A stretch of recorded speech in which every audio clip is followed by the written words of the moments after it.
masasaktan ang lalaki kahit hindi pa siya seryoso sa'yo. Yon.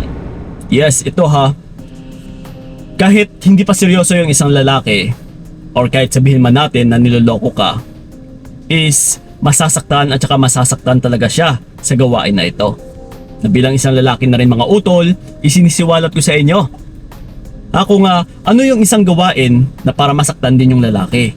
So kung humahangad po kayo na para masaktan ninyo yung mga partner ninyo na lalaki, is ito na po yung pagkakataon ninyo na kailangan ninyong malaman, na kailangan ninyong masterin. Yes, lalong lalo na sa mga nasaktan dyan, sa mga nahihirapan. So ito na po yung pagkakataon ninyo na para humigante. Hindi naman sa paghihigante, kundi kung gusto mo lang din naman talaga na mabigyan siya ng pasakit din, kagaya sa ginagawa niya sa'yo. So ito, huwag na nating papatagalin pa. Na yung una sa lahat is go with the flow. Kailangan utol is, yes, sumakay ka lang sa kung ano man yung mga pinapapagawa niya sa'yo. Halimbawa, kung nagdi-date man kayo, is yes, nandyan ka, sinasakyan mo siya. Hindi ibig sabihin na sinasakyan na yung nakapatong, kundi go with the flow, kumbaga sumasabay ka sa agos. And then, kapag sinabi kasing go with the flow utol, is kailangan wag ka pa rin magtiwala. Ibig sabihin utol is nandiyan ka lang, sinasakyan mo siya, hindi ka nagtitiwala, kundi hindi ka rin nagsiseryoso. Ha? So ganun po. And then ito, yung pangalawa is ipakita na hindi relasyon ang priority mo. Halimbawa, ginagamit ka lang ng lalaki, tipong parang wala lang sa kanya yung relationship ninyo, then ganun din yung gagawin mo. Ipakita mo rin na marami kang ginagawa, yung tipong hindi mo pinapaikot yung relasyon ninyo sa mundo mo, or hindi mo ginagawang mundo, lalong lalo na yung lalaki na yan. So ipakita mo na meron ka ring mas importanteng mga gawain, lalong lalo na sa trabaho, sa negosyo, sa gawaing bahay. Yes, mag-focus ka utol. Yung tipong hahanap-hanapin niya yung oras mo, yung tipong siya pa itong hahabol sa'yo. Dahil kung siya po mismo na hindi seryoso sa'yo, then ganun din yung ipakita mo. Mas magseryoso ka sa gawain na para talaga sa sarili mo. So yun. And then ito yung pangatlo is hayaan na siya ang mag-reach out palagi.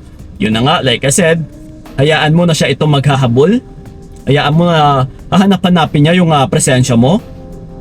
Yung tipong kahit busy ka na is tatawagan ka niya, uy babe, parang sobrang busy ka na. So mas okay po yun kesa ikaw itong naghahabol. So that's why utol, magpaka-busy ka talaga. Yun ang pinaka-importante din sa lahat-lahat. Ha? And then ito, yung pang-apat natin. Halimbawa na lang, nagawa mo na yung lahat-lahat. Yes, sinasakyan mo siya. Is, ang pinaka-importante din talaga utol, walang iba kundi yung marunong kang umatras. Yes. Ito napaka-importante talaga ito. Lalong-lalo na kapag hindi ka sineseryoso ng isang lalaki. Dapat ay marunong ka talagang umatras utol. Lalong-lalo na kapag may nakita ka ng hindi maganda sa kanya. Ha, huwag yung puro ka pagmamahal. Huwag yung puro palagi kang nakadikit sa kanya. Yung pag-iisip mo na dapat magbago siya, paano ba siya mapasa akin. Huwag ganon. Kailangan is marunong ka talagang umatras. Ha, na once na may magawa siyang kasalanan, once na may magawa siyang mali is, yes, nawawala or mawawala ka talaga. Ipakita mo yon na marunong ka talagang umatras, na pwede kang mawala anytime. Ha, and then ito yung panghuli natin is once na naka-atras ka na, kailangan utol ay huwag na huwag mo siyang kibuin. Dapat marunong ka rin neto. Kasi once na nakagawa ng kasalanan yung isang tao o yung isang lalaki, lalong-lalo na kapag nalaman mo talaga na hindi naman pala siya seryoso sa'yo or niloko ka, and then kapag umatras ka utol, kailangan mo ng panindigan. The more kasi na pinapakita mo sa kanya, nakahabol-habol pa siya, na let's say hinahabol-habol mo pa, nagmamakaawa ka pa, yung tipong gusto mo siyang magbago dahil gusto mo pa siyang mahalin. So kapag ito po yung pinapakita mo is mas lalo mo lang siyang pinapalakas na ikaw itong nagbibigay ng validation na ganito siya kapogi. Na karapat dapat talaga siyang mahalin, na mabuti siyang tao. Dahil tinotolerate mo rin na kahit ginagawa ka na ng kasamaan is hinahabol-habol mo pa. So kabaliktaran, kailangan is bigyan mo rin siya ng validation na hindi siya ganun ka-importanting tao, na hindi ganun kaganda yung ugali niya. Yes, na masama siyang tao, na manluloko, manggagamit. na hindi naman pala seryoso sa'yo. So ipakita mo yun, utol. Yun dapat ang ipakita mo sa kanya sa pamamagitan ng pag-atras at huwag na huwag talagang kibuin. Kahit isang pagkibo mo lang dyan, utol, magbibigay po yan ng validation na patay ka sa kanya na hindi ka nakaka-move on. Na nahabol ka pa rin ng habol sa kanya. So, mararamdaman po yan ng lalaki.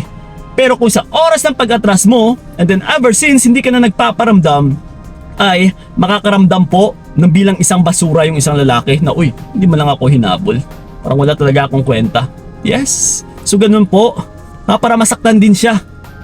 Na dito mo talaga mabibigyan na ng pasakit yung isang lalaki once na hindi mo na hinabol. Bakit? Sino ba siya? Puging-pugi sa sarili? Then bigyan mo ng validation na hindi siya ganun kapogi. Na hindi ganun kaganda yung ugali niya. Yes, utol. Nasa sayo lang po yung pinakasusi. Na ikaw lang din po ito yung magbibigay ng validation sa kanya kung kahabol-habol ba talaga siya or isa siyang basura. So ipakita mo, utol, kung ano dapat, kung sino ba talaga siya. So nang po mga utol para mabigyan ninyo ng mga pasakit yung mga tao or yung mga lalaki na hindi naman seryoso sa inyo. So simple as, gawin nyo lang po yung sinabi ko dito. So yun lang po, maraming salamat, and then sa mga gusto ako makausap one-on-one, puntahan nyo yung aking FB page na Payong Kaibigan ni Kiko. PM is the kill lang po. Maraming salamat talaga. So ingat kayo. God bless and babush! Mas mabuti nang bitawan ka para wala nang pait. Hanggang dito na lamang kung nakayanan ko nakawakan ang naranasan.